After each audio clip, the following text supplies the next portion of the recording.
যারা সরকার গঠন করেছে তারা নিজেদেরকে সর্বে ভাবছে, তারা 42% ভোট পেয়েছে। গণভোট নিয়ে নানান টালবাহানা চলমান রয়েছে। সংসদে কথা বলে যাচ্ছি, সংসদে যদি সুরাহা না হয় আমরা রাজপথের জন্য প্রস্তুতি নিচ্ছি। তো অবশ্যই আমরা গণভোটের যে রায়, সেই রায় আমরা বাস্তবায়ন করেই ছাড়বো। কারণ বাংলাদেশকে আমরা আর পিছনের দিকে যেতে দিব না। সব দেশে সম্ভব না হলেও সোশ্যাল মিডিয়ার মাধ্যমে আপনারা প্রচার করতে পারবেন। যে সকল দেশে সম্ভব আছে সেই সকল দেশে আপনারা এই ফ্যাসিস্টদের বিরুদ্ধে প্রচারণা, বৈশ্বিক জনমতটা আপনাদেরকে জারি রাখতে হবে। এবং পাশাপাশি দেশে যে এখন কিন্তু সোশ্যাল মিডিয়ার বিশাল একটা ভূমিকা রয়েছে যে কোনো জনমত তৈরিতে, এবং দেশে যে সংস্কার এবং বিচারের জন্য যে আমরা লড়াই করে যাচ্ছি সেখানেও আপনারা ভূমিকা পালন করতে পারেন আপনাদের জনমতের মাধ্যমে, গঠনের মাধ্যমে।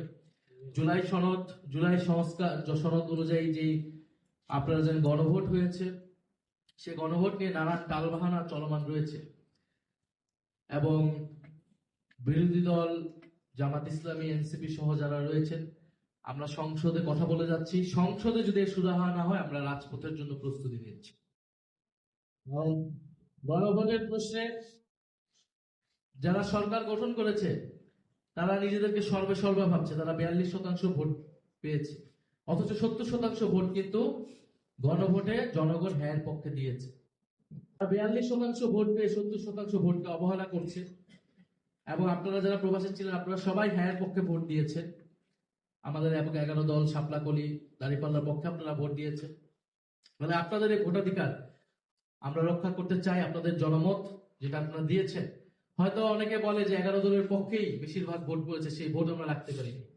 আমরা হয়তো সেইটা পারি না, কিন্তু অবশ্যই আমরা গণভোটের যে রায়, সেই রায় আমরা বাস্তবায়ন করেই ছাড়বো। কারণ বাংলাদেশকে আমরা আর পিছনের দিকে যেতে দিব না। বাংলাদেশকে আমরা নতুন কোন ফ্যাসিবাদ, নতুন কোন স্বৈরাচারের হাতেও পড়তে দিব না। বাংলাদেশ নতুন বাংলাদেশের পথে যাবে, গণতন্ত্র এবং বৈষম্যহীন, দুর্নীতিবিহীন বাংলাদেশের পথে যাবে।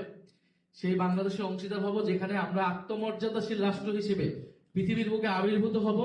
আমাদের সার্বভৌমত্ব আমরা কোনো দেশের কাছে বিক্রি হতে দেব না। আমরা দেশের কাছে গাছের তো ধরবো না। আমরা পৃথিবীর যে যেখানেই থাকি বাংলাদেশী পরিচয় হিসেবে যাতে আমরা গর্বিত হতে পারি, এরকম একটা দেশ আমরা গঠন করতে চাই। দেশের অর্থনীতিকে আমরা চাঙ্গা করতে চাই। দেশের শিক্ষা ব্যবস্থা এবং স্বাস্থ্য ব্যবস্থাকে আমরা নতুন করে করতে চাই। সেই জায়গায় আপনাদের সহযোগিতাটা প্রয়োজন। সবচেয়ে বড় বিষয় হচ্ছে দেশপ্রেম। গণভোট নিয়ে নানান টালবাহানা চলমান রয়েছে। সংসদে কথা বলে যাচ্ছি, সংসদে যদি সুরাহা না হয় আমরা রাজপথের জন্য প্রস্তুতি নিচ্ছি। তো অবশ্যই আমরা গণভোটের যে রায়, সেই রায় আমরা বাস্তবায়ন করেই ছাড়বো। কারণ বাংলাদেশকে আমরা আর পিছনের দিকে যেতে দিব না। সব দেশে সম্ভব না হলেও সোশ্যাল মিডিয়ার মাধ্যমে আপনারা প্রচার করতে পারবেন। যে সকল দেশে সম্ভব আছে সেই সকল দেশে আপনারা এই ফ্যাসিস্টদের বিরুদ্ধে প্রচারণা, বৈশ্বিক জনমতটা আপনাদেরকে জারি রাখতে হবে।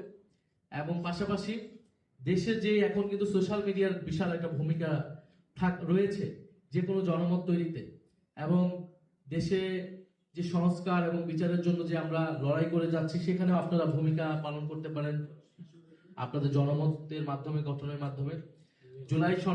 জুলাই সংস্কার সনদ অনুযায়ী যে আপনারা জানেন গণভোট হয়েছে, সে গণভোট নিয়ে নানান টালবাহানা চলমান রয়েছে।